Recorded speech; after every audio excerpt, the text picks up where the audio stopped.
বন্ধুরা, আজকের এই ভিডিওতে আমরা ইংরেজিতে সবসময় ব্যবহার হওয়া কিছু ইংরেজি শব্দ এবং বাংলা অর্থ সহকারে শিখব।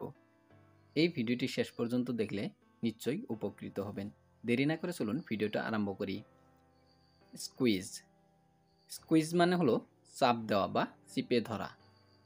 হি squeezed the lemon to get the juice. তিনি লেবুটা চিপে রস বের করলেন।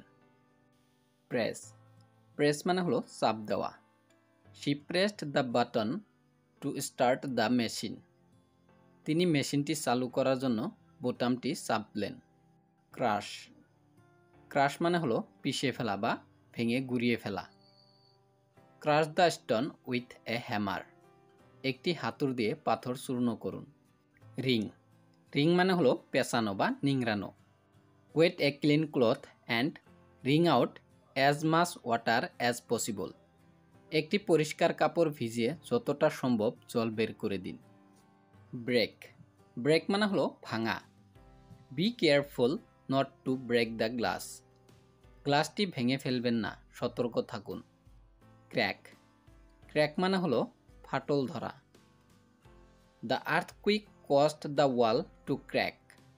ভূমিকম্পের ফলে দেওয়ালে ফাটল ধরছে। স্ক্র্যাচ। স্ক্র্যাচ মানে হলো আঁচড়ানো। The cat scratched the furniture. বিড়ালটি আসবাবপত্রে আঁচড় কেটেছে। স্মাশ। স্মাশ মানে হলো চূর্ণ করা বা ভেঙে চূর্ণ করা। হি অ্যাক্সিডেন্টলি স্মাশড দ্য বাস। তিনি দুর্ঘটনাক্রমে ফুলদানি ভেঙে চূর্ণ করেছেন। ক্রাম্পল। ক্রাম্পল মানে হলো কুচানো বা ভাঁজ করা।